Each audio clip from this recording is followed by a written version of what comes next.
Tagol! Tita Tanya Chinita. Sino? Ako?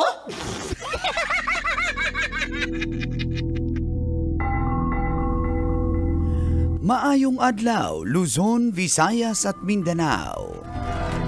Ako si Manggas at welcome sa isa na namang edisyon ng Siko. Sino? Ako.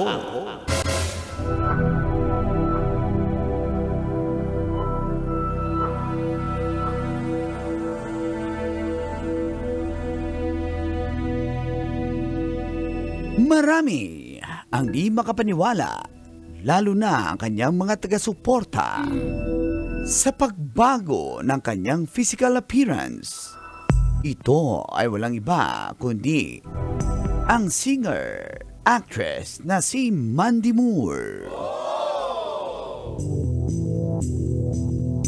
Biglang naging viral sa social media ang mga larawan niya kasama ang aktres na si Lupita Nyong'o nang makipag-usap sila sa mga miyembro ng Senado at House of Representatives ng Amerika para sa pondo ng Women's Health Research Center. Nabahala agad ang mga tagahanga ni Mandy Moore dahil hindi agad nila nakilala ang sikat na singer-actress. Nag-iba na talaga ang kanyang itsura. Ipinagtapat ni Mandy noong taong 2022.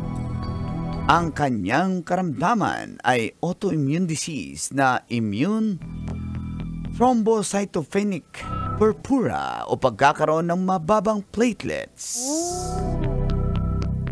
Yun siguro ang dahilan kung bakit nagbago ang kanyang itsura. 2 beses nang nagtanghal sa Pilipinas si Mandy Moore taong 2003 at 2008. At sumikat si Mandy Moore para sa kanyang pelikulang A Walk to Remember taong 2002. Ikaw, kabisyo, idol mo ba si Mandy? Idol!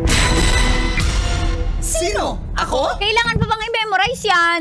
Mandy Basic. Someday we'll know if love can Someday in the rainbow. Di ba yan? Yung kanta niya? Nakakatawa.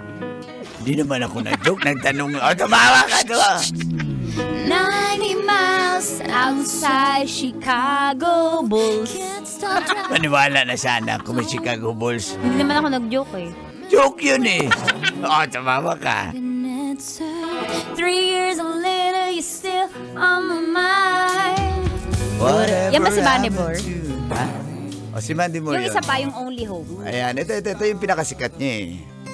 I'll always remember. Ayan. It was late afternoon. Galing talaga ni Mandy. It lasted forever. Walang forever. Forever. Ganon! Gusto mo talaga.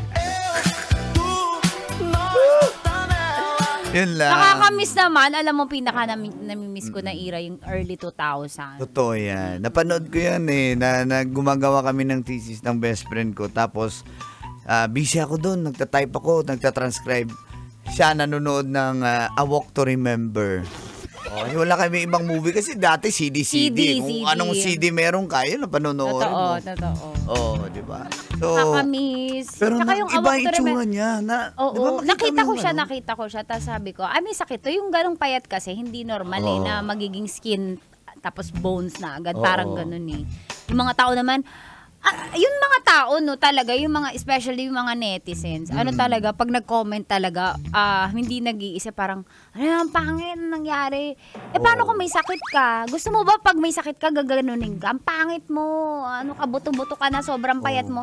Paano kung may sakit ka na hindi mo naman gusto yung sakit mo? Totoo yan, totoo. Gusto nyo ba, halimbawa, ito na, ayoko mangyari sa inyo, halimbawa, may may malanglang karamdaman ka. Tapos biglang, Bumagsak talaga yung katawan.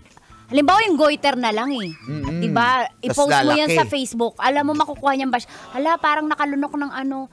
Ikaw ba? Wala, parang nakalunok ng granada. Oo, ganun. Gusto mo nanay mo gaganunin. Diba? Sabihin nakalunok ng ano. Alam niyo pag ayaw nating mangyari sa atin yan. Kaya wag nating gawin sa iba. Di Pero- mo gugustuhin kapag ikaw ay nakakuha ng katulad ng sakit ni Mandy Moore. Yan. Pero pag ikaw ay Mandy Moore fan, talagang malulungkot ka na. Oo. Hala, hindi ko na siya nakilala. Well, dala na rin po ng edad. Edad. She's 41. Totoo. Siyempre lalabas na yung mga karamdaman. Totoo, magbabago yung itsura mo pag tumatanda ka. Hindi na para... Hindi naman tayo vampire, Oh, no? yes. Diba? Okay yan, ako vampire ako eh. Tignan mo, batang-bata pa rin Nga, ang magkanor. Vampire kasi kahit may vampire ako. may men's kinakain. Siyempre, pag mahal mo, kainin Kainin mo. mo. Uy! Ikaw na una eh! Ulit mo lang na-realize eh. Grabe ka naman. Sabi ng vampire? Sabi ni Mandy Moore. Okay. Singer. Singer pala. Paniwala na sana kayo guys, pero Sa singer. di sa vampire gumagano.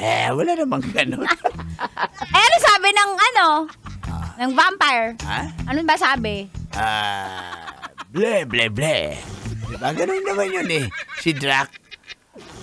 Diba ganun sabi niya? Ba't mo pinapakli yung pangalan ni I-explain ko Dracula? lang. Blah, blah, blah. Matagal na yun nabuhay eh. Si Dracula? Yung singer. Oo. Ang taas ng busis. Ng singer? Ng vampire. Sabi niya sa sa video, okay, 5, 4, 4, 4, 4, 2. Sabi ng singer. Sabi ng vampire. Palagay nga dyan, Kitchinadal medley. Uy, sabi ng singer. Sabi ng vampire.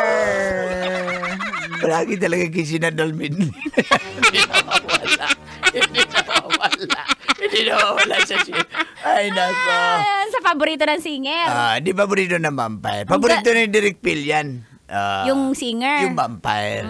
Ganda ng costume niya. Ng singer? Ng vampire. Diba? Okay. Sakto sa Halloween. Yung costume ng vampire? Yung singer. Magbabalik pa tayo mga kabisyo, Hala. kaya tutok lang. Dito sa istasyon. Number 1 po natin sa Love Radio. Kailangan mo pang i-memorize yan? Basic!